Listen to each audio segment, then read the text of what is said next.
Hello. And welcome to Film Bastards. Good afternoon, good morning, good evening, and welcome people to episode 578 of Film Bastards. I am one of your co-hosts, Matt Foster, and as ever, I am joined by... Becky Foster, hello everyone. And... Ian Loring, hello. And this week, what are we bringing you? What are we bringing you? We're bringing you a review of... We're not covering Snow White. Because we're joining the everybody else in not covering that fucking woke nonsense.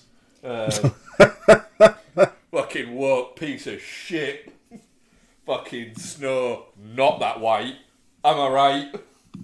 See, the thing is, they're trying to spin it to be like, oh yeah, everyone that doesn't want to see Snow White and doesn't like it is really racist. That's all it's about. It's because they're racist. It's not. It's because their two leading fucking stars in it are cunts. It seems like it's nobody wants to see it for just various reasons. Yeah. So we stood our ground and didn't go and see it for all of the reasons combined, like a big gumbo of reasons, and instead we went and saw the Alto Nights. We were all the youngest people in our screenings for Alto Nights, I'm assuming? Ian is the youngest person in the world to have seen the Alto Nights. I think that's right. And I don't even know if Ian knows we're doing this as a feature review. But also as well, we all three have watched Odessa, the recently dropped film. Oh, fine. On Disney Plus or Hulu if you're American. Hulu. Which is just on Disney Plus, so just fucking start calling it Disney Plus. Well, yeah. Yeah. Mm-hmm. So yes, we're going to cover those. Plus we've got some what we've been watching and other bits. And yeah, we've got trailers. There have actually been a few trailers since, hasn't there? Have there? Yeah. There's been a couple actually. You're gonna need to remind. There's been, I know, the one battle after another teaser for the trailer. Yeah. Which I swear to God, if that full trailer actually has the Black Parade in it, I'm going to be so happy. I don't think it does. I think it's just the one. No, I think that is Paul Thomas Anderson tickling the balls a little bit. That note is so recognisable, isn't it? It is insane how that one note is just like his master's call to the Black Parade. Every millennial in like an immediate vicinity just like instantly like, what? Yeah, like ears prick up. Yeah. It rules. I love it. Absolutely. But yeah, so we'll talk about one battle after another next week. We're recording this on Sunday Mark, go on then. What have we got? So we've had the Ballerina new trailer. Do you know what? I didn't bother watching this because it was just like, what exactly is it going to show? What does it show? A lot of ballet. It's a real lot of ballet, yeah. It takes a while. Really? No. Okay, all right. No, you did me good there. It shows John Wick getting off a train. Which the last trailer did. It shows the ballerina doing a lot of roundhouses. I want to say the last one did. Yeah. That's about it, really. Do you know what? Right, and I know this is going to sound really awful, but I just don't buy her as a badass. Do you buy her as a ballerina though? No. No. She's not frail enough and look like she's about to pass out enough to be a ballerina. But she's also not tough enough to look like a bad guy. She's just, yeah. I mean, I'm going to watch it. Yeah. Yeah. But, yeah, I'm not sure. It's not the most pointless or worst trailer I've seen this week. No. What else was there? Dangerous Animals. A Shudder film that is going to get released in cinemas. Okay. That stars Jai Courtney. As Captain Boomerang. Almost. Oh, yeah?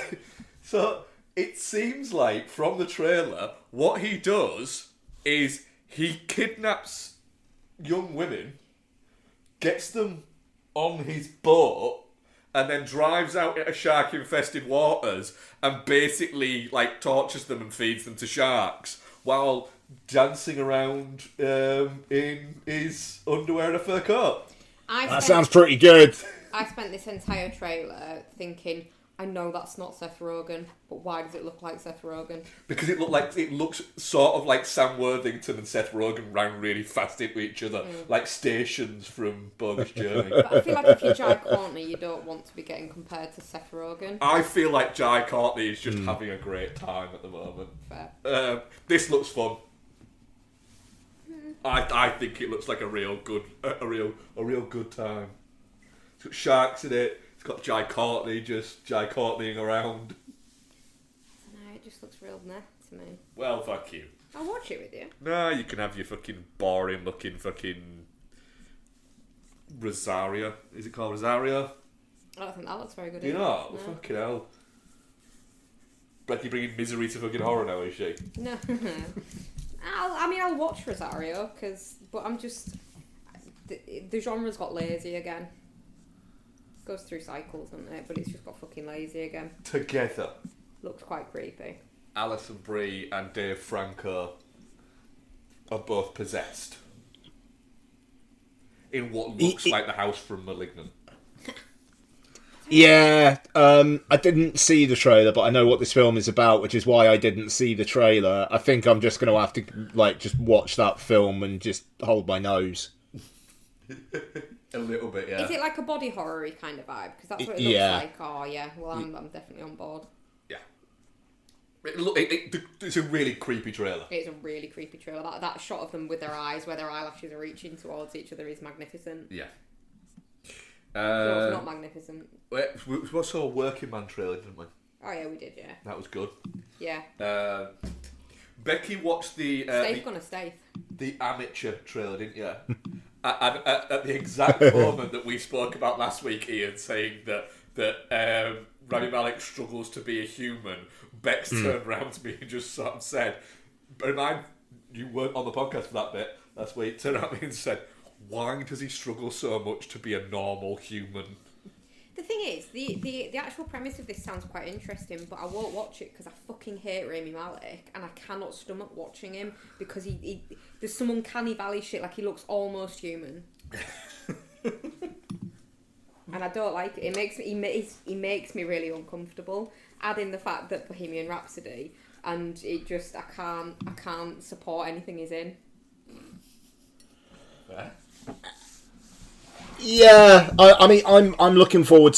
The thing is, it's just the fact that it's a mid-budget, not based on existing IP, like made for grown-ups film that I want to support. But Rami Malek, his Oscar win, and that legitimacy that's given him, is a crime. It's weird, isn't it? The thing is, I'm actually kind of looking forward to this, just for the exact reasons that you've just set out there, Ian, is just, if we want to get more of this type of movie made, people have to go and see it, and yeah, I want more of those type of movies made, because they're just, the spread of them that you get a greater I'm just enjoying myself. What is it? You will get... You'll very rarely get one that is below like a 6 out of 10. But you often get them but you don't often get 9 out of 10s. But you get a lot of 7s and 8s. I'd be really looking forward to this if there was anyone else in it. That's fine. We can go and see The Accountant 2. Oh, fuck that. I haven't seen The Accountant 1. Well, there we go then. Little fun project for you. And then, finally, the new Pixar movie, Elio. I didn't watch this either. What the fuck? You saved yourself like however many minutes, 2.5 minutes of... I mean, you are a noted Pixar hater. Only if it warrants it. I've liked quite a lot of the recent ones. Yeah, actually. Luca is probably my favourite Pixar movie. I thought you really like that Coco one. I love Coco. Coco 2 coming in 2029, baby. But then they ruin it by doing a fucking pointless, uncalled for sequel. They do. What I will say about Elio is, it is fucking hideous looking. Yep. It is possibly one of the ugliest looking trailers I've seen in a long, long time. It is that film. That film looks like it's made for 5-year-olds. But to be fair, I think it probably is. It yeah, is. but it's made for the kind of audience that think the Minions are funny. So I can understand why that they've done the aliens the way that they have. Ugly and stupid and fucking ridiculous. That's fine, but my problem isn't that it's made for 5-year-olds. That's fine. You can make it for 5-year-olds. They should make movies for kids like that. But why do they need to cost $200 million? I mean, that's a question. That's my point. Is the 5-year-old will go and see the colours and the bits like that, and they will enjoy the shit out of it. A 5-year-old doesn't care that the little bit of Elio's hair all moves independently. The 5-year-old doesn't give a shit about that. No. And that's my point. There is just you need to stop trying to make art for this purpose. It doesn't need it to be there. That's my point. And stop trying to have overblown messages in everything that effectively are the same goddamn message. Yeah. Yeah. It's a hideous looking movie. It is hideous looking, and the story looks shit. It all just looks very saccharine. Just no. Yeah. Well, that was fucking trailers.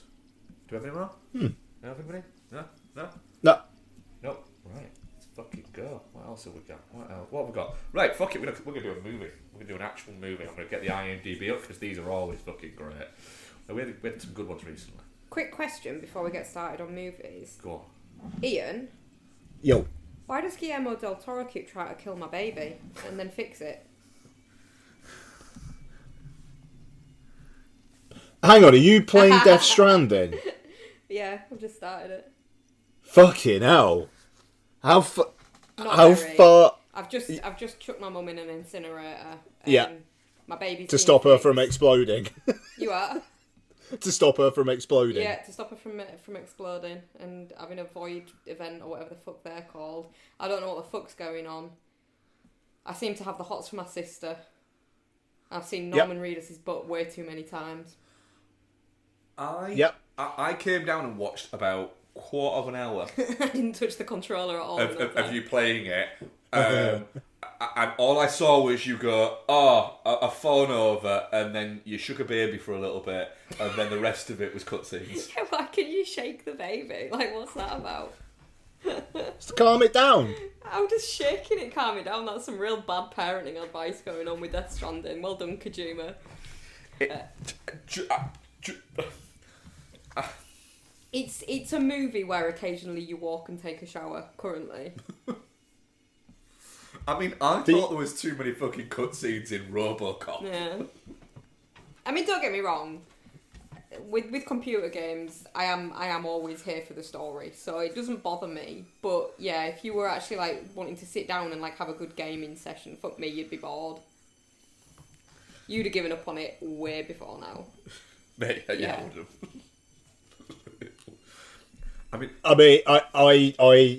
I didn't get through much more than that. Okay. I've done a bit more than that, don't get me wrong, but not much more. It's the how long it'll actually take. It's that. If Death Stranding was 15 hours long, I already would have beaten it. Yeah, but the thing is, it don't bother me because I'll just dip in and out and just play it and then not and then come back to it. Like, it doesn't bother me. Like, I read something that said it's 111 hours if you want 100% it. Fucking hell. It's fine. Yeah, it's like 30 or 40 hours if you're basically mainlining the story. Yeah, that's fine. I'm alright with that. That's fine. That's two. I once. It's a lot. It's less than 2 days. I once completed Sonic in under 2 hours. Yeah, but Sonic's shit and there's no real story to it. There is. Not really. The thing is, little Bex, fucking blue guy, and you're defeating fucking Dr. Robotnik and setting all the fucking creatures fucking free. What are you doing? Walking around shaking a baby and staring at Norman Reedus' butt? I mean, yeah, it would appear so. Why is Ian? Do you know why he's got handprints all over him? Oh, because that's the BT's like trying to get him. So that's I think, where they've touched or something. him. Yeah. Why is Leia Seydoux hot in every format? That's a question for the ages. I mean, yeah. Even I like the idea though that like the rest of her body has been affected by the time fall. Yeah. So she's actually going to be like really wrinkly and old under everything else, but her face is Leia Seydoux. Yeah. Yeah. That's going to be a hot sex scene in the second one. So yeah, more on that next week, I reckon. Alright. Nice. There will be I got the like 5 hours into Last of Us Part 2 and then just completely deleted my save. Did you just decide I just don't need this in my life? Little bit. Yeah. The thing is, I like my sleep. And when I have a job, well, actually, I mean, I wouldn't play games like during the day at the moment anyway, because I'm trying to keep myself busy doing productive shit. And when I have a job, I won't have that time anyway. And then I don't want to go to bed at midnight, 1 a.m.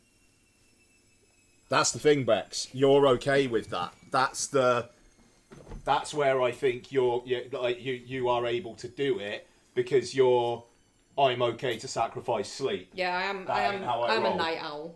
100%. Yeah, I'm not. I like to be asleep by like 11 at latest. That's well like, early. Oh, mate, I would happily go to bed at 9 most nights. That's just sleeping your life away. Oh, yeah, but sleep's great. Yeah, but you don't really remember it. You're asleep. But I'm up early as well. How early? Like, when I'm working, I don't know, like 6. We get up at like I'm not, 7. I'm It's not. only an extra I'm hour. not I'm not sleeping 6 hours a night and then getting fucking early onset dementia. Fair. I could not go to sleep at that time. I wouldn't be able to sleep. I'd just lay awake. I think it's all about your natural circadian rhythm, isn't it? But I just couldn't do it. I don't really wake up until I leave work. Alto Nights is directed by Barry Levinson and written by Nicholas Piegler. And stars Robert De Niro and Deborah Messing and Cosmo Jarvis. Michael Rispoli is in there and other people. Lots of people you will know from things that have also had gangsters. And an awful lot of what appears to be neck trauma.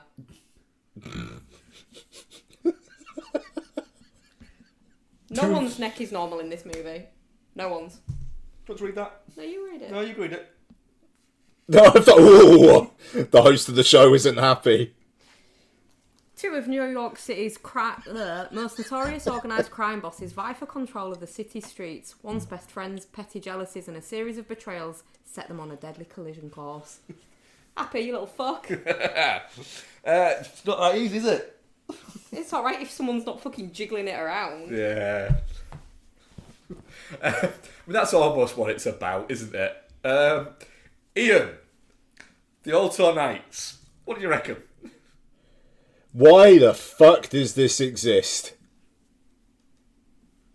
Is my first question. I mean, like, apparently De Niro fancied the idea of playing 2 different mob bosses. And David Zaslav, like the head of Warner's, is like neighbours with Nick Pileggi. Yeah. And there you go, a movie got made. I'm not gonna. I don't necessarily think it's shit, but a large part of that is because De Niro's locked in. But I don't know. It felt old and it felt tired, but it didn't have. But it's not. It's not meant to be. It's not like the last hour of The Irishman. It's. De Niro cracking on to that woman who owns the club, and it's like is this supposed to be almost like Ray Liotta and Lorraine Bracco in Goodfellas or some shit? And like I don't know. Maybe we need to talk about it more. But I spent my time with it just thinking. I feel like an era is passing, and looking at my audience and the majority of cast members in this film, it felt like it was as well. Yeah, I don't know. It feels like it's made for an audience who are going to be dead within the next 10 years. And I actually thought it was actually a bit depressing, if I'm honest. Yeah, it was kind of sad to watch, wasn't it? In a way, Yeah. like watching De Niro like dodder around, try to play like a 50-year-old guy, and it's like, mate, you move like you've had your fucking hips replaced. De Niro's walked like that since fucking Taxi Driver. Right, that's fine if you know that, but if you're just watching this on its own, it looks like it's because he's old and he's trying to play someone too young. Like, this has got made because De Niro's wanted to make it, and De Niro's De Niro, and nobody says no to him. That's fine, but in the same way as just because something can be done, just because you can get something done doesn't necessarily mean that you should. I think that this kind of falls into that. He needs to maybe look at it and go, do you know what, I'm old. I need to play roles that play to that rather than trying to pretend I'm not. And also, I absolutely agree with that. The direction of it kind of feels incoherent and like an old guy trying to tell you a story that he doesn't quite remember.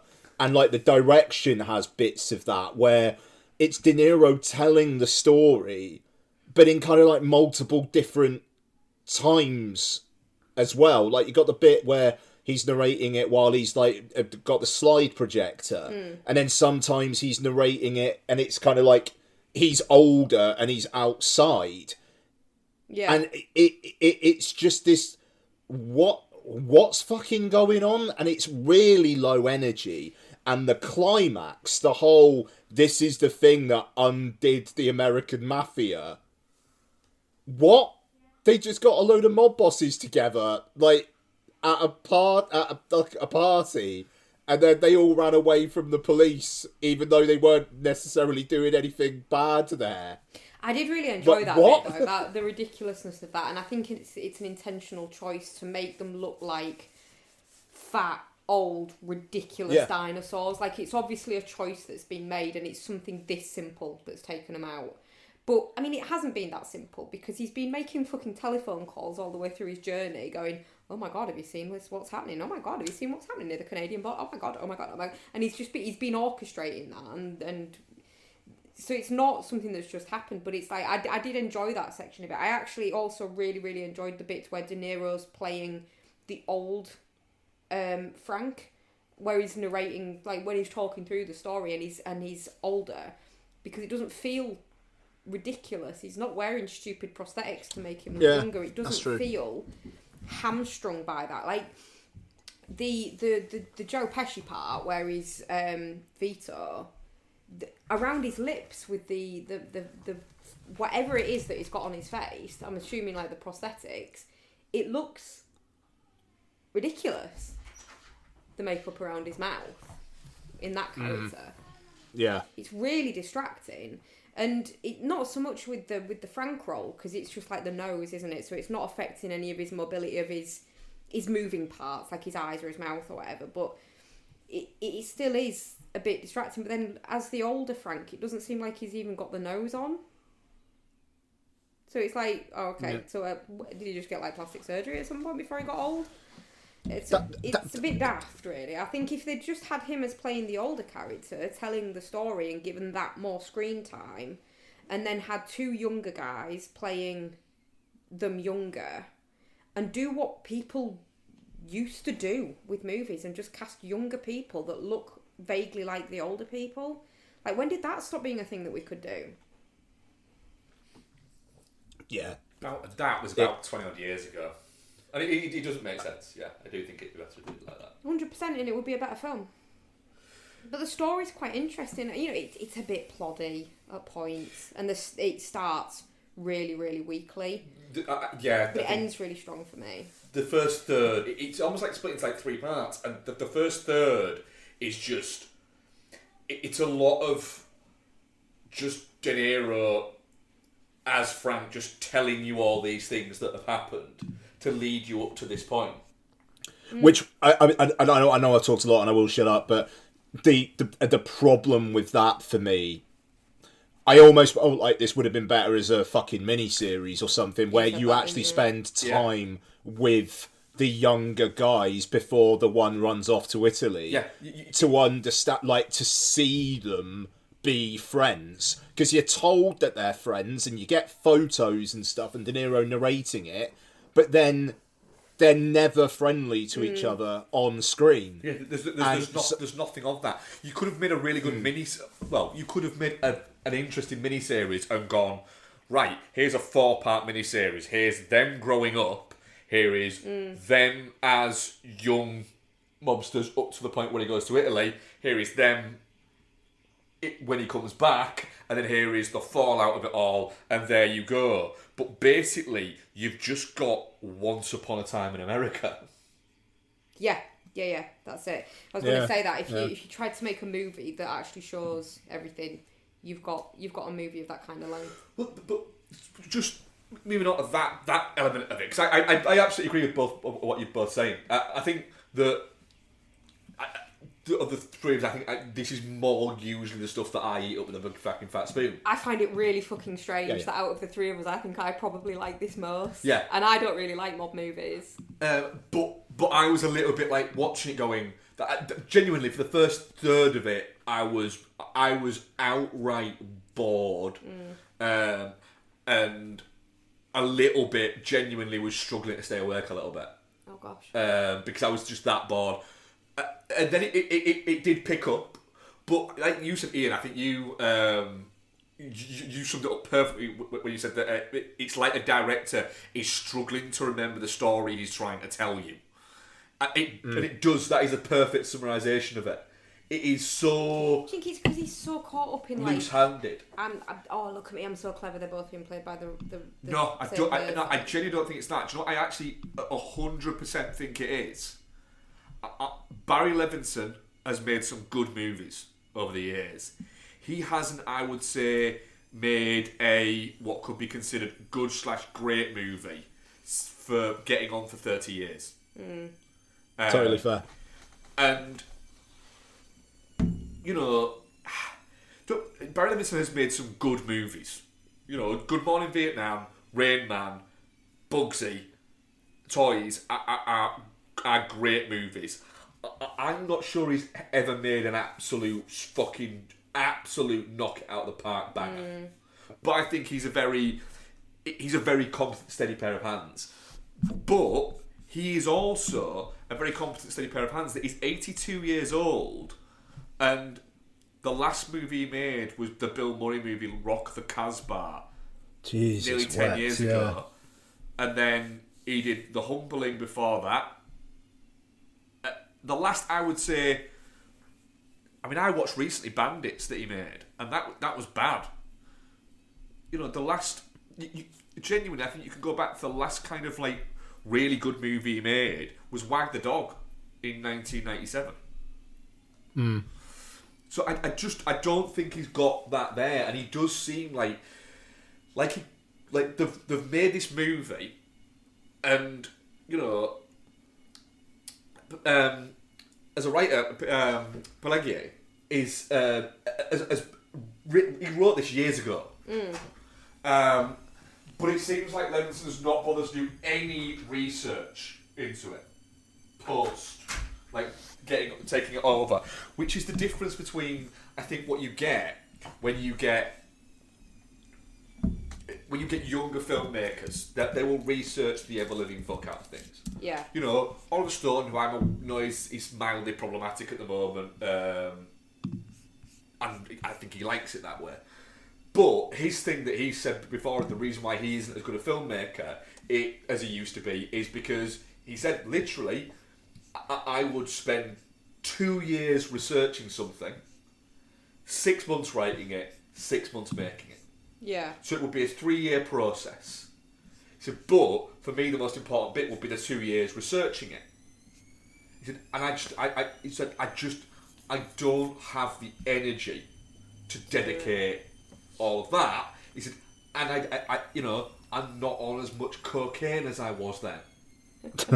Yeah. He said, and staying up for 16 hours and doing research into all of these geopolitical things is easier on cocaine and amphetamines. Yeah. You might not get it all right, but you get it done.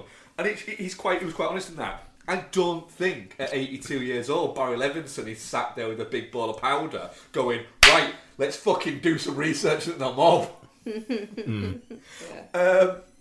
But the other it bit... does feel lazy. But the other bit is, if you're going to make a mob movie that is about the mob or American gangsters or anything like that, no matter who you are, there are a selection of movies that you are always going to be compared with.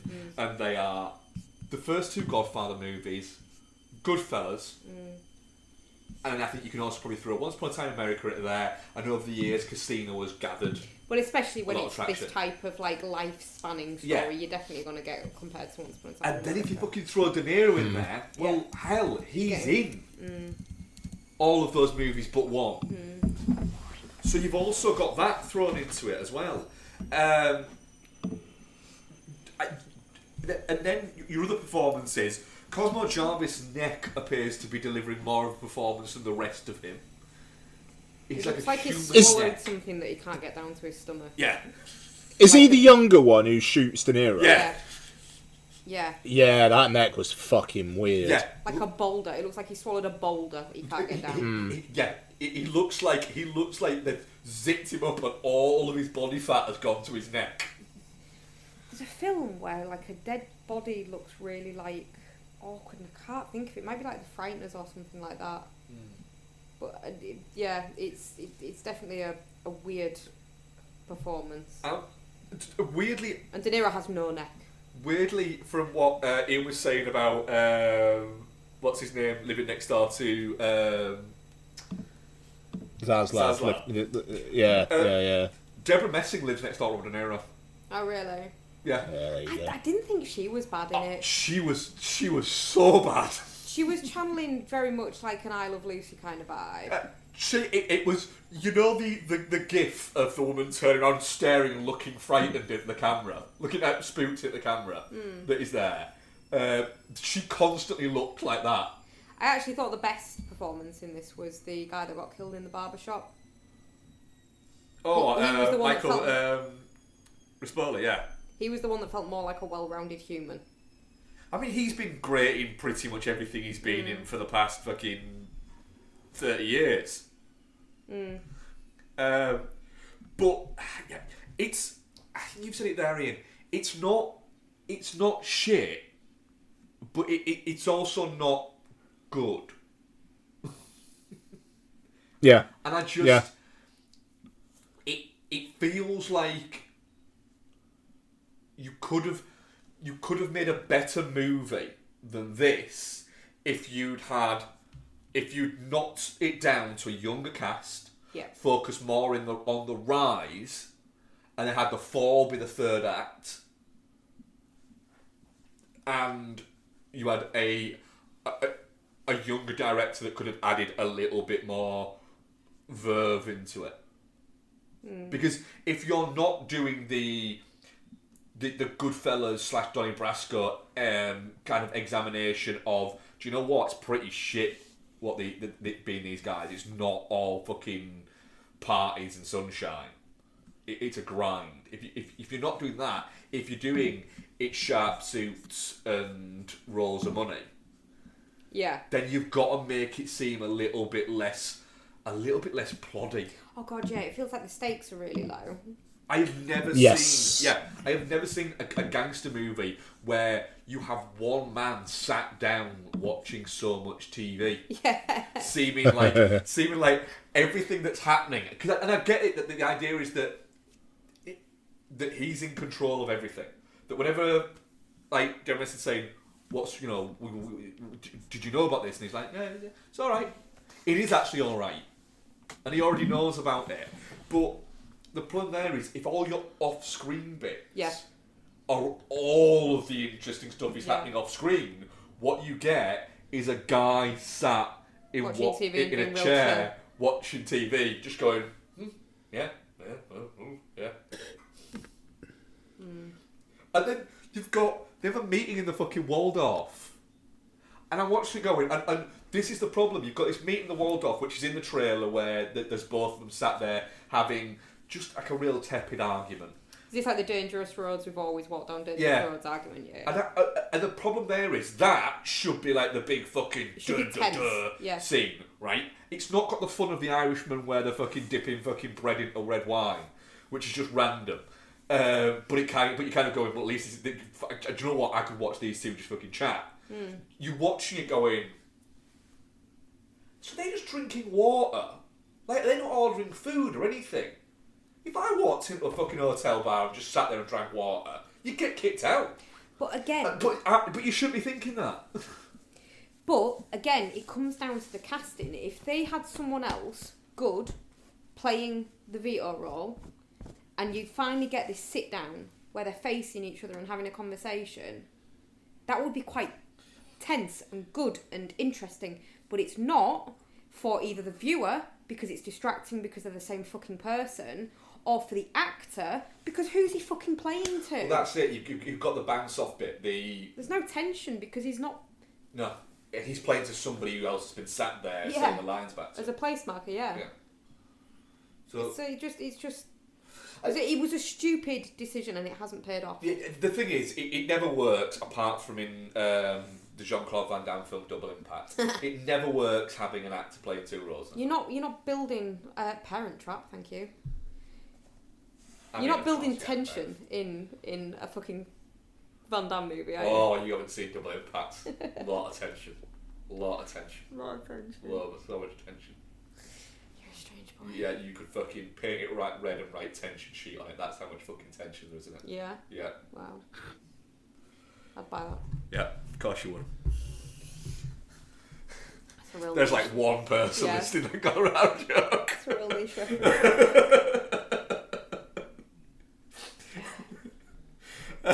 They're all so nice. I'm touching cloth. I don't quite think it's shit because De Niro is actually really good at both of them. De Niro's shouting as Joe Pesci, "Just take the fucking fifth, you schmuck!" Yeah. Repeatedly. It's great. That's the thing. There's, Surely like I said, come out of retirement for Bobby De Niro. No. Is he just like really retired? He's not. Well, right, okay. So it's not just that he's retired like you were saying last night? no, he's retired because he doesn't want to work. Right, okay. like, it's just De Niro's decent, like, he's in. Pardon me. And, it's got enough minimum viable gang mob stuff. And it's also, as much as I think I say it should be a mini-series, I mean, at least it kind of gets its stuff done in 2 hours. Yeah, but it suffers for that. But I mean, I think that Barry Levinson would make a better film if he had an extra hour and a half? No. You could. I would say, if anything, you could shave 20 minutes off that movie, and it'd be tighter and better. Don't get me wrong, I don't think it'd tell the story, but I just think that the story is maybe too big to tell in a movie. That's why it would have been a better series. Yeah, agreed. I still maintain as well it would be better if it was the same length of De Niro. The bits where he's the age he is, or the age like the older guy, are good and really engaging. I would happily sit and listen to him tell his story with flashbacks shown of younger actors playing those roles. I think that would be a much better movie. Yeah. But yeah, I am touching cloth on it. Same. I have a phone somewhere so I can see what our audience posts. It's my pocket. Oh, Bex, did you say what your kind of rating was? No, do you know what? It's definitely not shit for me. Good on you. Fair play. I enjoyed it enough. And I'll probably watch it again at some point. I could see me watching it again at some point. But our audience poll, touching cloth 50% and shit 50%. I can actually kind of see with that. Fucking hell. What have we got next? Fuck it, let's go into our other main review. Let's do a review that Ian didn't know we were doing. Yeah, happy to do it though. Yeah. We all watched the Jeremy Jasper film Odessa. Stars Sadie Sink, Kelvin Harrison Jr., Murray Bartlett, Regina Halls, Mark Boone Jr., and other people that I didn't recognise. A farm girl in search to recover a cherished family heirloom. She travels to a strange and dangerous city where she meets her one true love. To save his soul, she must pull the power of destiny to the ultimate test. No. Sorry, IMDb, no. It's what it is actually is. It's set in a post-apocalyptic future where the world has become barren because of something. What's it called again? It's got a name on it. Plasma? Yeah, it does. Plasma. Yeah. Plasma stuff. Yeah. All this plasma is made the earth barren, so nothing really grows, and all this plasma runs to this one big fucking man-sized, literally giant man-sized, like fucking studio. Sure. Where Murray Bartlett pumps out. He's called Plutonovich because why not? It's called Wonderland. Wonderland, yeah. Pumps out a game show that hypnotises people into thinking he's great, and yeah, that's kind of it. It's a musical. Bex, what did you think to Odessa? I don't want to go first. Ian, what did you think to Odessa?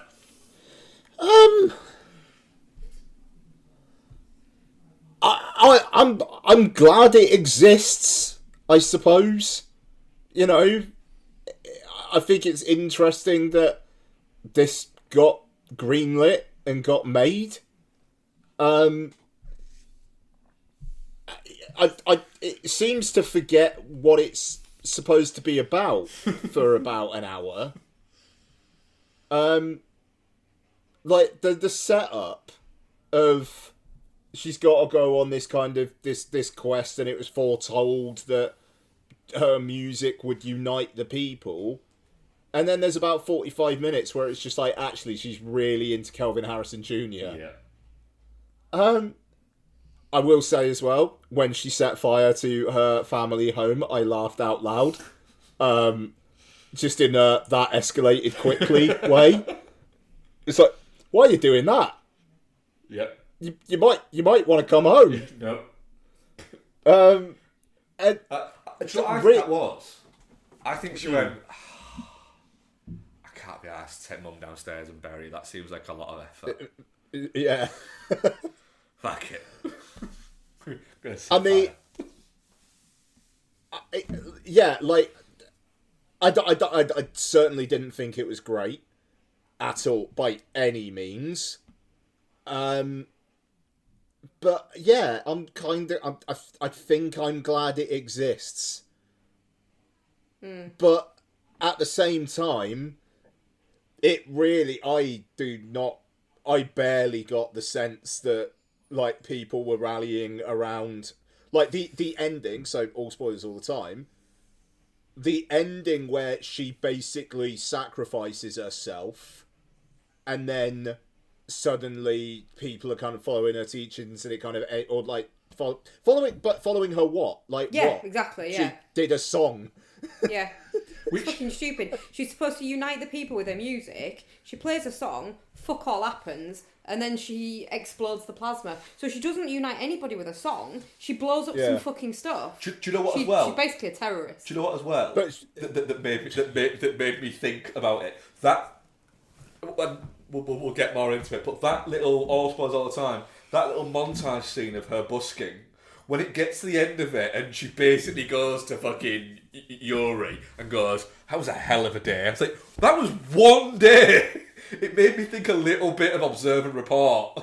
The world building's not good enough. The story makes no sense because it isn't actually a music that ends up uniting people. It's the fact that Platonovich gets destroyed by the plasma getting destroyed. Musicals can cover up a awful lot of cracks by having good songs. This doesn't. That kid's really fucking annoying. And Murray Bartlett is the most Australian to have ever Australia. And I loved him. And I so wanted this to be good. And it just was weak. Really weak. Her and Kelvin Harrison Jr. have very little chemistry together. And there's so much of the film that is supposed... Like, she's going to save him. It's not... She's seen the world is corrupted and she needs to save it. Like honestly, that ending where that kid picks up the guitar and then it just ended. I was like, what? But Mark, what did you think of it? If you're going to make a rock opera, you need to have it be a rock opera. Like, you need to have songs in it, and it has songs in it, but then it forgets to have songs in it for about 40 minutes. Yeah, they're very front heavy, aren't they? There's a lot at the start, there's a lot just before the end. Yeah. But like in the middle bit, you're there just going, you're a different film now to the start of it.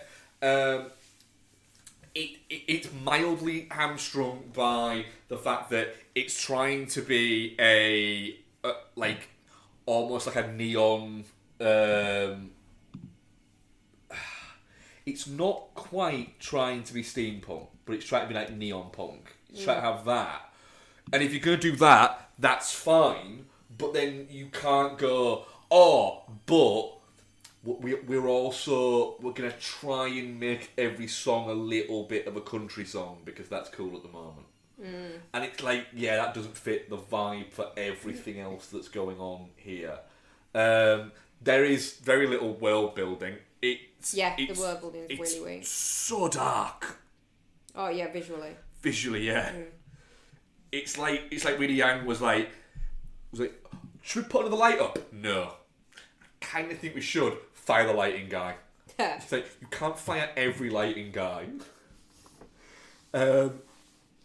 Yeah, not enough Murray Bartlett. No, nowhere near enough Murray Bartlett. I mean, you can say that about pretty much every movie. They had him for 3 days. Yes. And boy, did they have him. He's mint. He's really in it, I love it. I mean, I love the fact that literally, like, he's like, when they cut to the commercial, and he's just fucking sat there, just talking about how tired he is. Yeah. Yeah, because that's it. They kind of do that right at the end, and that's kind of an interesting idea. Yeah. That he's not this, like, he's like cackling and at her all the time. Yeah, it's you know, that it is a character that he has to play, and he's almost a little bit fucking bored of it. Yeah. That was quite good. If they had Murray Bartlett for 3 days, they had Mark Boone Jr. for like an hour and a half. Yeah. And again, they got a lot out of him. I think, like you said, Ian, I'm glad it exists because there will be. We're not the audience for it. I don't know. No, we're not. This is an audience. If you've got a fucking 12-year-old girl who fucking is into music, I reckon they'll fucking love this. Yeah, sure. You've got, that it's different. I think we're attacking it from the wrong end. But it should have been 10 minutes shorter because you could have cut 10 minutes of the Calvin Harris Jr. Seems like he was like, I'm really like, I like you, but there is nothing between me and you. Whereas she's like, I kind of like him. Like, he's all right. But somebody walked by that was a bit better. I might go that way. Yeah. But then, like, say stuff happens, like she gets the guitar and immediately loses it. Yeah.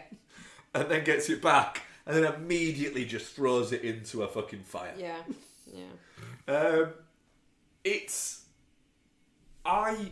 I think I enjoyed it the more I think about it, but I just get the feeling like if you're going to make a rock opera, you have to have better songs. If you're not going to do it as a jukebox. Yeah. Then that's it. Or you have another 2 songs in it. It just... When I saw this was on Disney Plus, I was like, oh, fuck, yeah, that's here. And it would like barely any fanfare. You know, it premiered at South by Southwest, but it was always like straight to Disney Plus. And even though the trailer's like an epic cinematic event, it's like, come on now. And yeah, I don't know, it just feels like it's kind of been shit out. But at the same time, why would they put more effort into marketing it?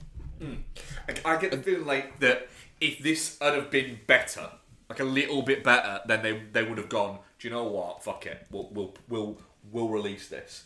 But I do reckon they've sat down and gone, right, we've got Sadie sing, but we don't think she's quite enough to sell it. I mean, there's nobody else there. And that's the problem. I enjoyed it. It's fun. It looks good. Yeah, it does. Yeah. Most of it, but I do feel like it's just not padded out enough. It's just there's not enough there. And like you say, you could have had it. You could have built that montage where she's busking and made it bigger, made it feel like it was over like a couple of weeks, rather And than she's it building just a being, following. An afternoon. Yeah. Because, like you say, it doesn't. At the end of it, you're like, that's not what you said needed to happen. No. Yeah. Yeah, disappointing. Yeah, I am. I don't think it's shit, so I'm definitely not shit on it.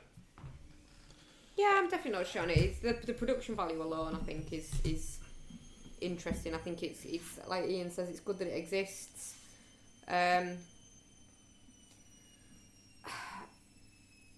Just disappointing.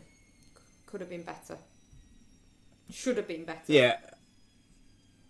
I'm a mild, definitely not shit, but it's very mild. Yeah, I'm the same. Yeah, just about definitely not shit. Yeah. Right. What have we been up to, guys? Who wants to go first? Ian, do you want to go first? What have you been up to? Sure. Yeah, watched a few things. This afternoon, because it was just on Netflix, I was like, yeah, alright, why not? Watched Clue. Yeah, I like Clue.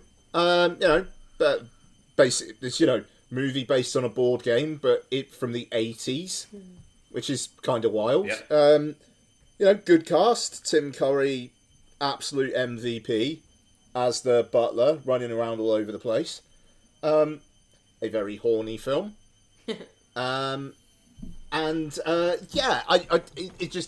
It's a fun ride, and then you've got like multiple endings at the end as well, which is cool. And all of them kind of make sense as well. So kind of actually works all right. I like Clue. It's just silly. I think it's when you get to the multiple endings that's when Tim Curry gets to fully Tim Curry. Yeah, no, absolutely. He's like running around all over the place, it's great.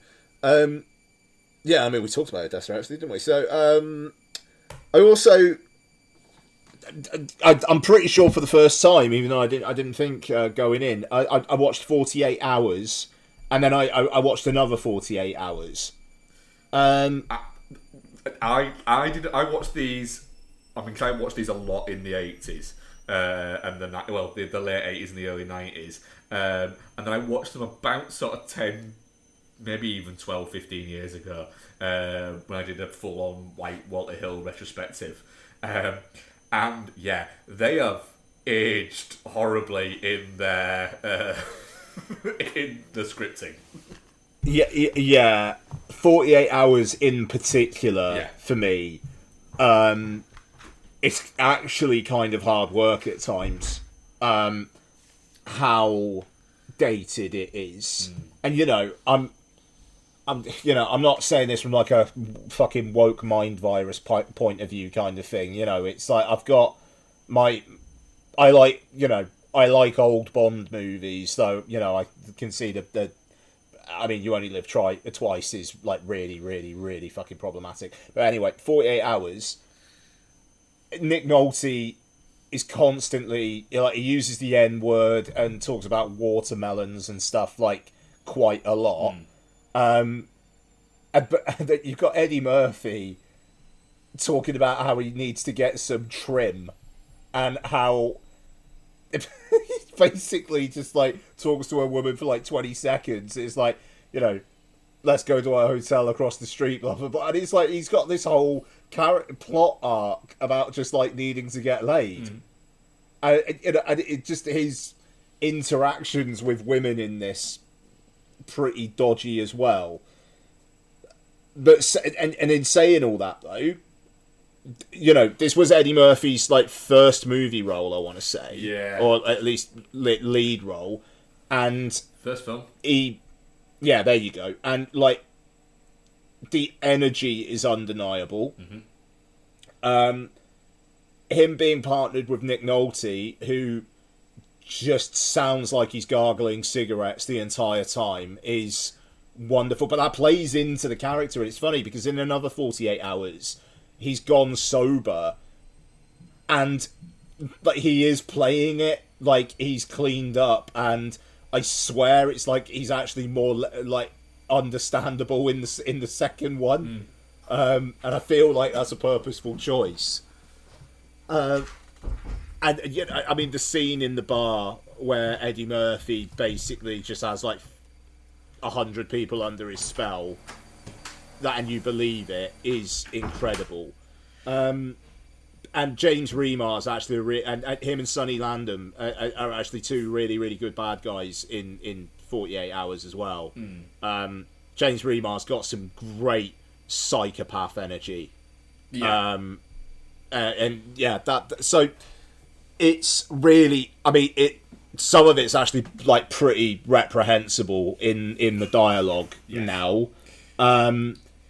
And then another 48 hours, I think, tones that down, but it's both a retread with entire plot beats being repeated, but then also the new stuff in it is just like all spoilers all the time, the realization that the big bad guy in another 48 hours is just the other cop from the first one who pops up in the background in this one.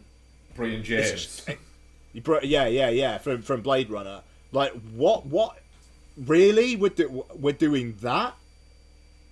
That's just really boring and nonsensical, and yeah, that actually bloody annoyed me. And like I say, it's a bit retready. It feels like everybody's kind of going through the motions, and I mean, the title's Another 48 Hours, for fuck's sake. I mean, if the shoe fits. Yeah. So there you go.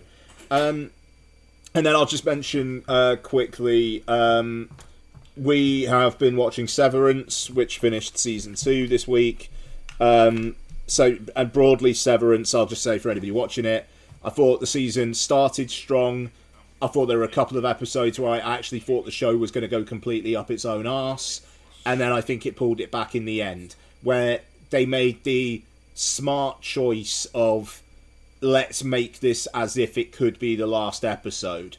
So there's, there are plot threads that are definitely dangling, but it does also answer a lot of questions and has a satisfying ending, which I was pleasantly surprised about. And there's some terrific performances in Severance as well. Adam Scott and Britt Lauer are both very, very, very good in that show. So yeah, Severance. I've been enjoying it, and hope we don't have to wait as long for the third season. And yeah, I think that'll probably do me, mate. It's about 3 years, between season 1 and season 2.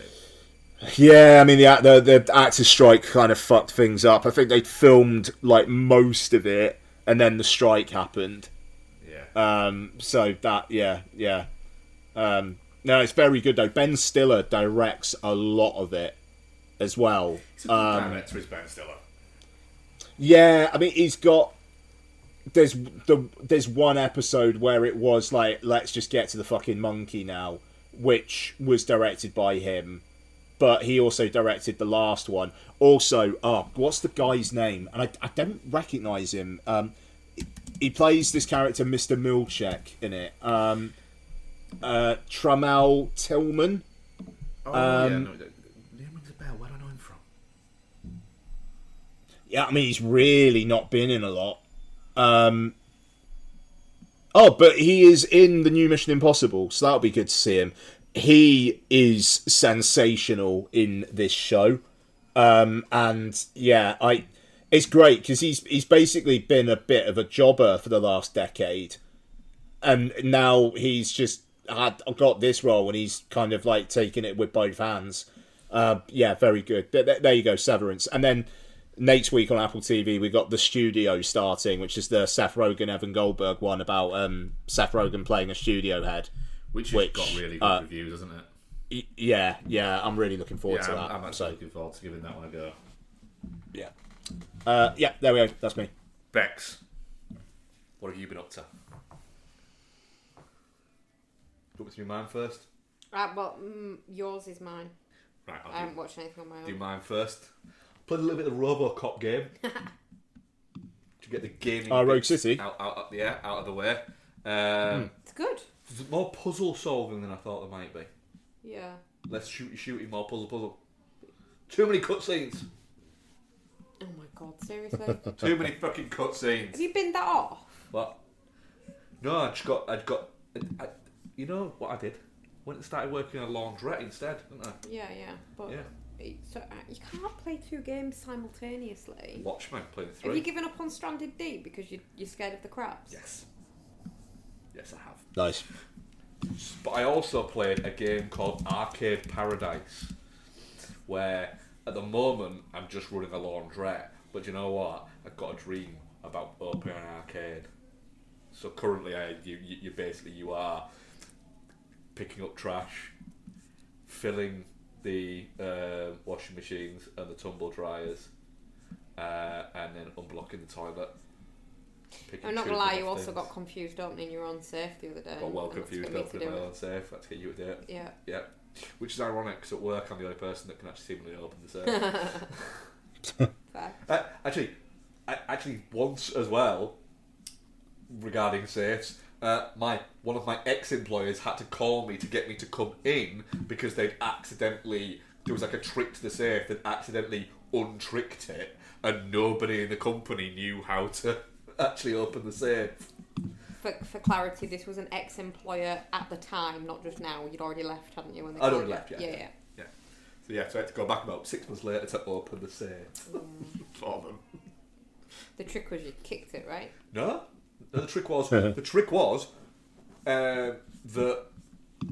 nobody actually knew the combination, so they just left it turned round the furthest way around from the last number. So all they had to do was go to the last number. So everybody that needed to know knew the last number, but nobody knew all of the numbers apart from me.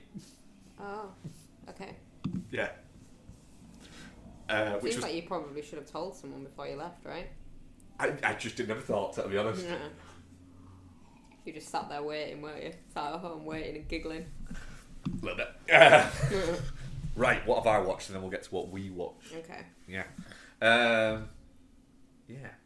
What have I watched? Right. Okay. So I watched The Electric State. Yep. And right. The Electric State is not very good. It's also not as bad as people are telling you it is. It's hamstrung by the fact that it cost $320 million, which is an incredible amount of money and makes it one of the most expensive movies ever made.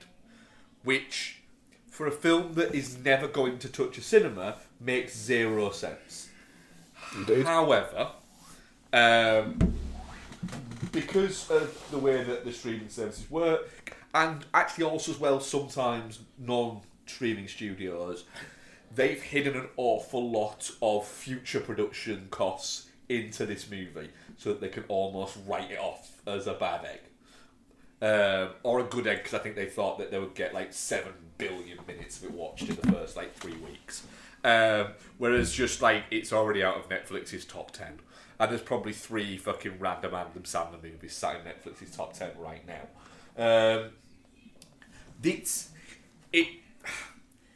Where it's set down is Chris Pratt is playing like the 3rd or 4th fucking rejection piece that he had for Star-Lord. It's like when I'm going to do it like this. No, we don't like that. All right, I'm going to do it like this. Oh, we don't like that. We don't like this. That's perfect. The one that he was about to do next was this character. It's just, it's not even lazy. It's just, all right, I can see why you're kind of charming, but as well, yeah, no. Millie Bobby Brown is, and I know you despise her with a deep-seated passion, Becky. The problem is, the best way I can use to describe every interaction she has with somebody, it's like when a 9-year-old gets to like spend any time with their 4-year-old cousin and tries to act like they're the much older sibling, and talks in that weird way like they think that that's how a parent would talk to it. That's how she interacts with everything. And it's fucking weird. It is like a conversation between her and Rami Malek might just that might be the thing that proves that this is all a simulation. That might be the moment where it happens and it just goes poof and everything reboots. Because she doesn't come across like she knows what human interaction is. Everything feels like she's remembering something that was written down that she now has to say. You can almost see her looking up into her own head sometimes to try and read the page. She's not bad. She just doesn't exist as a human. Ke Kwan is barely in it. Oh, really? Yeah. He's both a bad guy and a good guy, but it's boring. Yeah, and the bad guy's dull. It's the world building's alright. I've heard a lot of the world building shit. It's actually not bad. The world building, it's not bad, but also you're looking at it going, I think you want me to connect with these mechanical characters, but I don't know who they are. They're just big characters. Okay. And that's it. And it almost feels a little bit like, yeah, don't give a shit. But I also don't give a shit about the humans. Yeah. So you end up just not caring about anything in it. And then there's a big, like, fucking crescendo at the end where you're just going, huh. And at the end of it all, you go, do you know what? The Russo brothers might be shit. Like, they actually might be shit. Well, yeah, there's speculation online, even though it's probably bollocks, that Kevin Feige's getting worried about them doing the new Avengers films based on how the Electric State's gone down. They should. They should be worried. It's. I think if you go back now and start watching their Marvel bits, you'll go, "Oh, this is none of these two." Or the bits where you go, "Ugh, this is fucking lagging a little bit." That's the Russo brothers. Yeah. It's a little bit like that. What I will say, it plays out like a movie from 40 years ago that you'd have watched as a kid, and you'd have really liked it as a kid, but if you watched it back now, you'd go, "Oh, that's a bit shit." Yeah. It's a little bit like that. Like the Ice Pirates or something like that. Not like Back to the Future. No. Something like, the Ice Pirates. Not a classic of the genre. No. Something that you rented for £1 with the £2.50 one you got. You got it for 5 nights, not for 3. Okay. That kind of one. Yeah. It's not a total bust. Don't believe what everyone else says. But also, I don't think people need to watch it. I also rewatched Cocktail because why not? Fair. Just why not? Brian Brown just deciding I am the coolest man alive. And then you watch it going, shit, he might be as well, you know. And yeah, it's when you watch it now, you look back at it and go, "Oh, Brian Brown is aware that I'm in this semi-serious movie that is about bartending." And he just kind of finds it funny. But at the time, you were like, "He's just really fucking like, he's so laid back, he's so fucking cool." Yeah. And it kind of is. I think that's just kind of his vibe. Cruz is really charismatic in it, and it's really quite fun. I can see why Cocktail struck a chord in the 80s and was a fucking massive success. Because it is really quite fun. It just is. Nice. Right. I also rewatched because do you have these movies occasionally that you rewatch and everyone else is everybody, including our listeners, is gonna go, "No." Right. That you rewatch and you get halfway through them and go, "Why am I rewatching this? It's shit." No. What is it? I rewatched The Internship. Yeah, that's on Netflix, isn't it? It's on Netflix has been Netflix. pushing that on me. I watched Yeah. it on a lunch break because I like when fucking Vince Vaughn and Owen Wilson do patter between them. That's fun. It's fun for me. Yeah.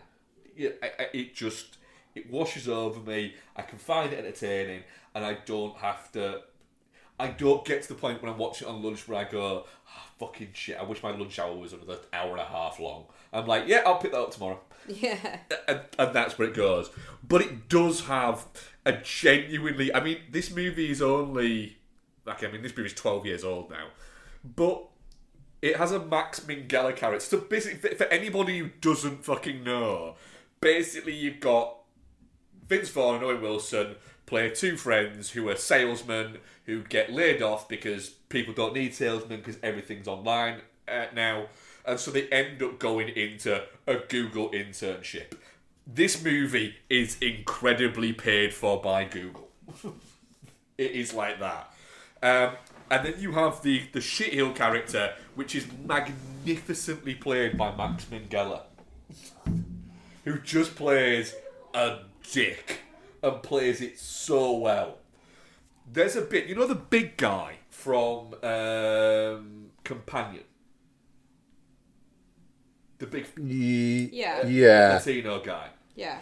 He's in this, and he essentially forms part of Max Minghella's crew that he's got together. He's one of the other interns who are all vying for this job, and they've been split into teams. So what would you have it? Fucking Vince Vaughn and Owen Wilson end up on Josh Brolin, he played Big Head in Silicon Valley. Yeah. They end up on his team, and it's the team of like the misfits. And Max Minghella has basically picked his team because it's the fucking one that'll get him the furthest. There's a bit in it where he growingly is just having a go at the guy from fucking Companion about the fact that because he's quite a portly chap, isn't he? Yeah. Where there's a bit where Max Minghella literally says to him, they're all on bikes about to head back to fucking Google, so they're all on these Google bikes. And he goes, I forget what the guy's name's called. Let's call him Sid. He's not called Sid, but Sid was a character in it. And he goes like, Sid, eyes off the pizza, mate. And Sid sort of like looks and goes away. And he's still looking back at him, and the camera focuses on Max Minghella, and he just goes, you're so fat. And then it keeps focusing and goes, no, you're fat. And it focuses, just keeps on him, and he just goes, you're so fat. And it's just horrible. And you watch it go, you could not put that in a movie now and get away with it. Like, you just couldn't. You maybe shouldn't at that point. But Max Minghella's delivery of it is just brilliant. It's horrible, and you're supposed to think you're a piece of shit. But it is actually quite brilliant delivery. So I'm alright with it. My God, this is a terrible film. Yeah. What else did we watch, Bex? Oh, good on you. So we watched Jaws, didn't we? It was our Saturday night movie. Yeah. Why did we watch Jaws, Becky? Because I said, I don't know whether Jaws is really that good. and what happened then? You were scandalised. I was scandalised. So yeah. I mean, fair. It's just so long since my watched exact it. words were, fuck off. Yeah. I think it's just so long since I've watched it that I think you remember the main beats, but the main beats aren't what makes it good. You remember the main story bits. Yeah.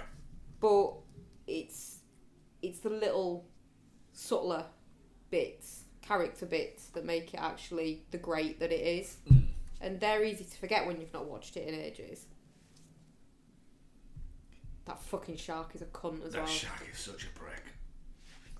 That bit where it's just underwater and it's like you can just kind of sort of see it is horrifying. It's worse than when it's actually like above the water. The mayor's a prick. Yeah. Yeah, I think when you're quite a long way away from watching it, like, because she's over the top, and she comes across the wife. I quite know it.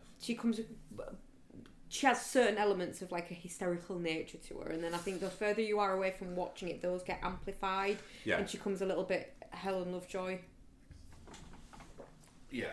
So there's that element of it, and again, the further away from it that you are, the mayor becomes like a comedic bad guy. He becomes the mayor from Cloudy with a Chance of Meatballs. Yeah. Whereas in reality, it's just like he's just a fucking dick, and he's putting people's lives at risk. It's really, really fucking annoying when you're watching it, and you're like a bad guy. Yeah. But like when you've not watched it in a while, like you forget that he's not just funny. He's actually quite a dangerous guy in that sense. Like there's a bit where he goes from being like, we're not closing the beach, to be like, we're not closing the fucking beach. And it's like it's a real kind of like personality switch with him. Obviously that's not quoting because that's not the script, but like it is that kind of, it goes from being jocular to being very much like threatening. And that shark's a cunt. Can I say something mildly controversial about Jaws? Go for it. Jaws is a fucking banger. It is an absolute fucking banger. Williams goes fucking hard on the score. That was really good. Yeah. It's unbelievably watchable. However, I don't think it's a 5-star movie. No. It's the problem is, in my mind, whenever I watch it, I always think that they go on the ship, they go on the boat, out into what is it, and that is the last like half hour, 40 minutes. It isn't. No, it's like the second half of the film. It's like an hour. and it's maybe 20 minutes too long of them on that boat. Yeah. And it's got a bit of a sag in the middle. I really love that bit though where they're sat. Drunk. Yeah. Yeah, it's great. But there's maybe... I don't think you need him to go down in the cage. I don't think I've ever realised that that's Richard Dreyfuss. Yeah. I don't think you need him to go down the cage. No. There's too much of them on the boat. It should be shortened down a little bit in that. Because it is 2 hours long, this movie, and I'm not quite sure it needed to be 2 hours long. I'd agree with you there. But I do realise that is sacrilege, and there are people right now who are sharpening fucking tridents to come and get me. Try to work out what your address is. Yeah. So I apologise. It is an absolute fucking banger, but it just has that little bit in the middle. I just personally think is a little bit too much. I just don't know what you'd cut. I don't disagree with you, but I don't know what you'd cut. I think maybe you could shorten some sequences. Yeah. But not cut anything. Yeah. Yeah. So that's it. That shark's a dick, man. But it's the thing is, often my memories of Jaws are when it was on TV. Yeah. Because it'd often be on TV, even though it's actually technically now a PG. It'd still often be on TV quite late at night. Okay. And so, like, I always remember watching it. Like, it would often be... I think that the first time I watched it was one of those nights where it was on BBC Two, but it literally started as Match of the Day finished, because they used to do quite good programming with that.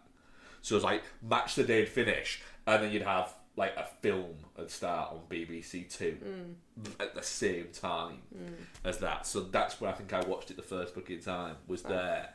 And I vivid memories of sort of being sat, like, downstairs in the living room and just watching it going, like, when you get to the end going, this is fucking great. Like, this is fucking great.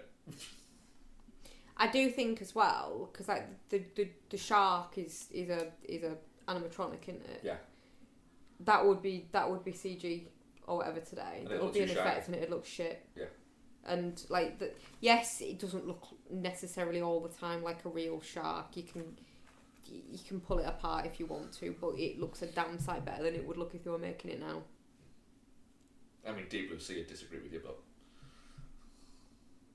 What's that though? That's not... No, they're not real sharks. No, but they're not computer effects either, are they? Yeah. Just completely? Well, no, there's some, like, animatronic bits, but, like, the one that bites fucking Sam Jackson half. Yeah. That's not animatronic, that's a CG shark. It's a fucking banger, is Deep Blue Sea. It is banger, Deep Blue Sea, yeah. But so's Jaws. And then...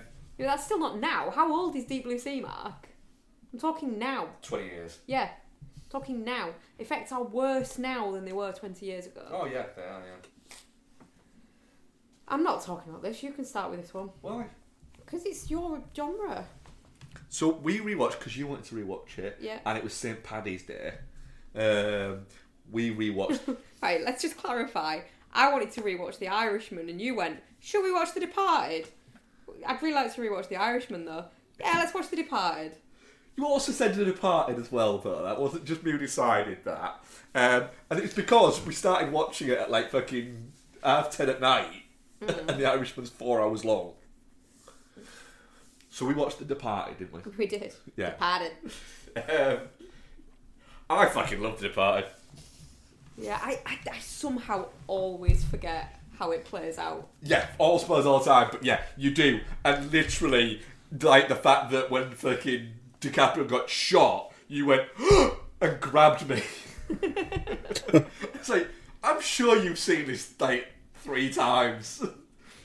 I know I've watched it on DVD. I'm sure you came to the cinema to watch it with me. Do you know what though? It's a skill that I have that allows me to enjoy rewatches It's more. fucking great, yeah.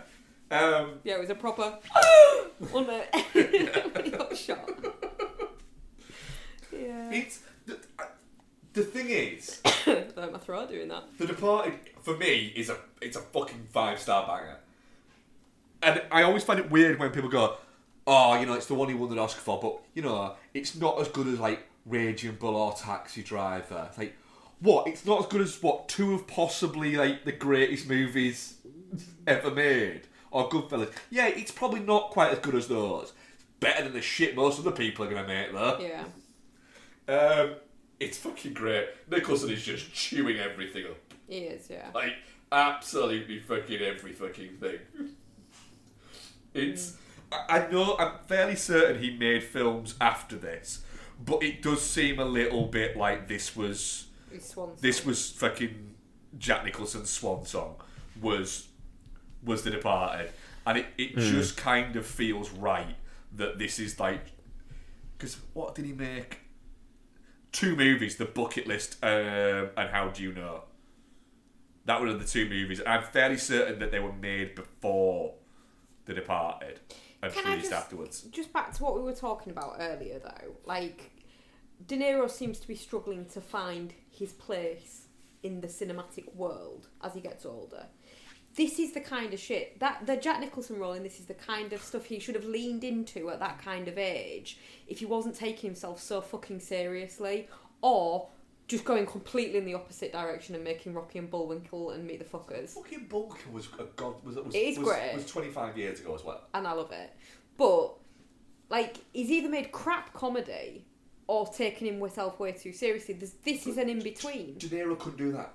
Couldn't do what Jack Nicholson does. Disagree. De Niro couldn't do what Jack Nicholson does there because De Niro can't do that level of absolute pure fucking charisma that fucking Jack Nicholson can do. He's a different type of actor.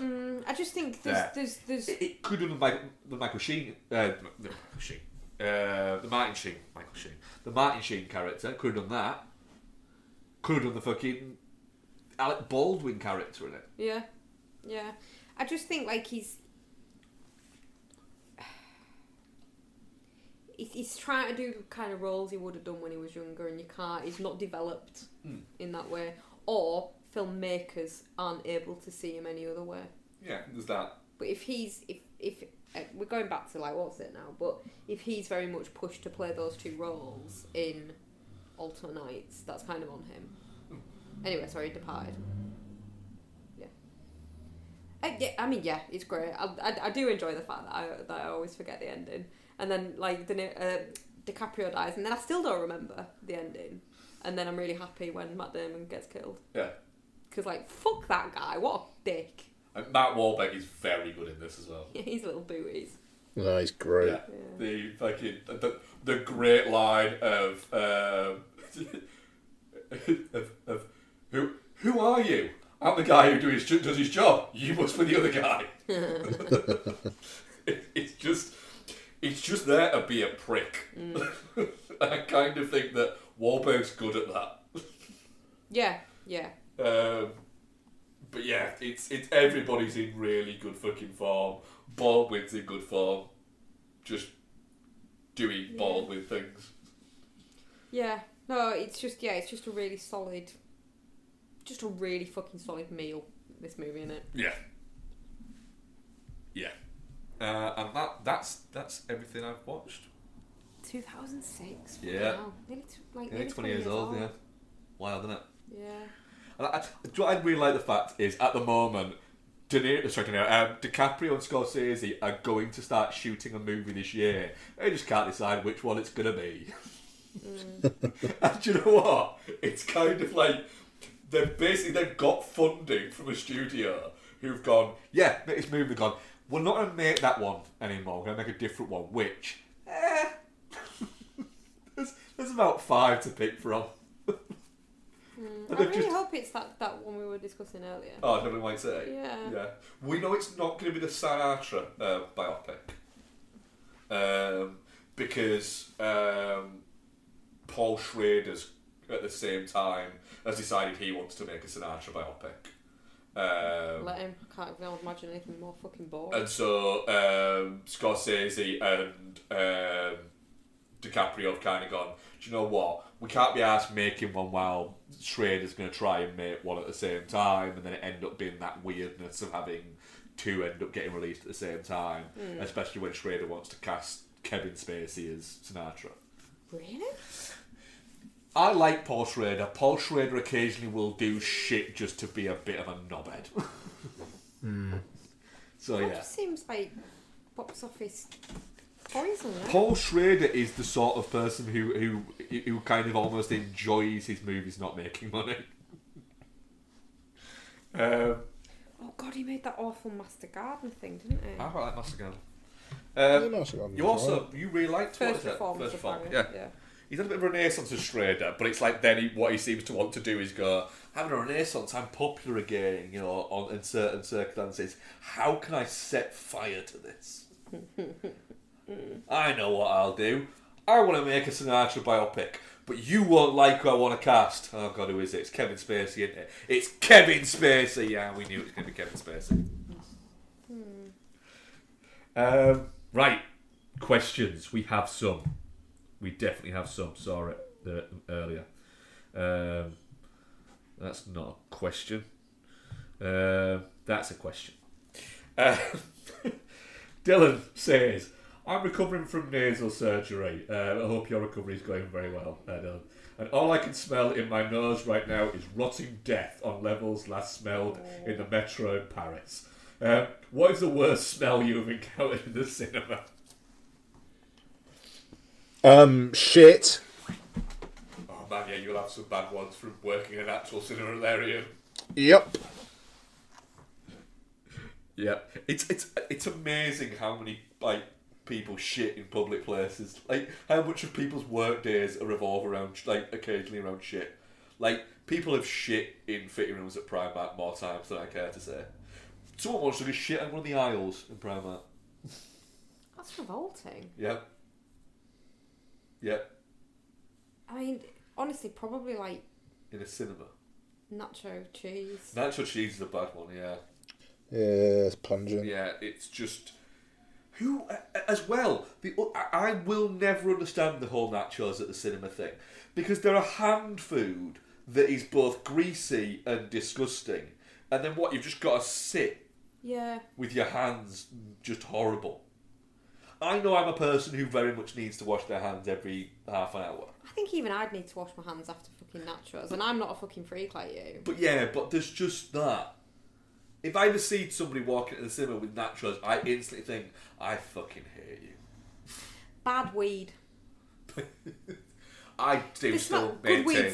Good weed smells quite nice, but bad weed is just grim. I mean, I maintain that the third most said sentence in Britain is, smells like weed in here. Yeah. Plus, the smell of weed's no fun if you're not smoking it. Yeah. I mean, that guy who sat next to us during Wolf Cop, Ian, who kept farting, that was bad.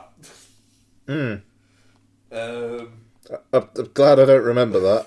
I do, man, he farted a lot. You also had bad BO as well, which didn't help. But yeah, I would say probably him. But yeah, I think they're really boring answers, aren't they? But yeah, we tend to book our tickets quite late, don't we? And then we make sure we sat nowhere near anybody. No fucking where near anyone. Right. So yeah. Somebody has asked us, because we've been talking a lot of gaming recently, somebody has asked us... Why we keep talking about fucking games on a film podcast and to get a grip? No. Oh, okay. They've asked, what are your top 3 games of all time and your best movie tie-in game? Oh, fuck me. Um, By top I don't- 3 I don't- games. Yes. I mean, I don't play a lot of games, so be a limited selection, I suppose. Legend of Zelda: Breath of the Wild, the best game I've ever played. The 2016 Doom. Nice. I It's love your love for that game. Yeah, it's just 12 hours of sci-fi metal, silly fun. It rules. The new one's going to be incredible. I'll have to have a think. Bex, what about Can I you? have 4? Yeah. Can I have 5? Yeah. And they're all on about equal pegging. Go on. The first Last of Us. Yeah. Silent Hill 3. Yeah. Resident Evil 7. Yeah. Resident Evil 8. Yeah. Silent Hill 2, the remake. Fair. I was thinking Last of Us. The first Last of Us is for a game that's so big, the fact that it has so much replay value is astonishing, really. Like, it's like you're going into it going, fuck me, this is going to take over my life for the next few weeks. And do you know what? You're fine with it. Actually, I'm going to say Super Mario Brothers 3. It's a strong shout, actually, that. And then what was the second part of it? Movie tie-in game. Movie tie-in game. Like, that was Movie a movie tie-in first. game. Yeah. The Thing. And I really want to play the remastered one they've just put out on PS5. Oh, that's a good one. That's a fucking really good one. I might get the re. That shit ruled. Like, where you had to... Like, Bex, like, you should have a crack at this, actually. I imagine it's probably quite cheap on PlayStation Store. It's like you've got to... It's a sequel to The Thing. And it's like you've got to make sure that the paranoia of other people around you doesn't get too high. And it's like you can like reassure them by doing a blood test on yourself. Like shaking a baby in Death Stranding. Yeah, there you go. Yeah, exactly that. Alan Wake, fuck me. Can I have 6? Yeah. Alan Wake. The first Alan Wake? Yeah. Not Alan Wake 2? I prefer Alan Wake at this point, but I've replayed Alan Wake and I haven't replayed Alan Wake 2 yet. It's more Twin Peaksy, is Alan Wake. I was thinking, like, is it more... it's more kind of has its references on its sleeve kind of thing. Like, it's no, fair. But yeah, no, The Thing would be my answer for the second one for sure. I don't know if I've played any movie tie-in games. You must have played Moonwalker. No. Fucking hell. Oh, Moonwalker was good. Moonwalker was good, yeah. My top 3 games. What? FIFA. Sensible World of Soccer. Championship Manager. No, I'm not gonna. Right, I will give you a non-football gaming list. Tony Hawk's Pro Skater 2. And it would be Tony Hawk's Pro Skater 2 would be in there. But also, I'd throw... No football games. No, these are the non-football game ones. Okay, yeah. I'm also going to throw Ghouls and Ghosts. The fuck is that? What? Oh, shit. Ghouls and Ghosts. That was hard as well, really man. difficult. Yeah, on the Commodore. Fucking hell, Mark. What? You're showing your fucking age, are you? And... Mad Max, surely. Oh, no, that's a good one, actually. But no, it probably wouldn't be my top 3 of all time. What? So Ghouls and Ghosts is... Ghouls and Ghosts, really fucking good. Yeah. Oh, And... fucking hell. Fatal Frame. You just like games. I do, yeah. Alright, I'm going to throw Mad Max in there because I really enjoyed Mad Max. Yeah. But Mad Max probably ties with The Warriors as my favourite movie tie-in game. But then there was Cobra on the Commodore. That was fucking good as well. So was GoldenEye on the N64. But if we're doing the best 3 games of all time, they are actually. Swass. They are Pro Evo number 3 will be Pro Evo is what I meant, I think it's 7. It's the one weirdly with John Terry and Adriano on the front cover. And then the number 2 would be Championship Manager 01-02.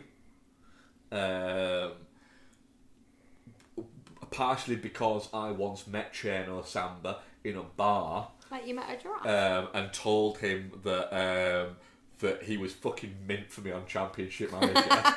And he was fucking lovely about it. I had a drink with him, came over and had a drink with us, and I mentioned it, and he was like, do you know how many people, like, a week tell me how fucking good I was on Championship Manager? It's like, is it a lot? He went, it's at least 4 or 5 times a week people tell me how good I was on Championship Manager. And yes, I am annoyed that I was never that good in real life. So yeah, there's that. But yeah, it is Sensible World of Soccer. But it's the Euros 95-96 special edition. Special edition one, yeah. Yeah. You With have egg- explained Nice. this with to me Edgar Davids on the front. Yeah, you've explained this It to has me to be that one. numerous times. Fuck off. Such a fucking nerd. Sensible world of soccer. Yeah. Jesus. What is it? It was a banger of a game. Sure. Yeah. So yeah. Right. What we're covering next week, I think we kind of covered that earlier. Oh, by the way, please listen to our friend shows. Chase Work, put a rewatch project, Entertainment Landfill, and other such. Just to call back to something from last week, Ian, how terrifying was that video that I sent you? Of Yeah, didn't like that. Yeah. Didn't like mannequins with the eyes. Yeah. That no, yeah, no bueno. No. No. That's creepy as fuck. it is creepy as fuck. Yeah. Yeah, so next week... This is why I don't stream gaming of myself, because it would just be me going, fuck, fuck, fuck. Where the fuck did she come from? Fucking twat. Fucking fuck off.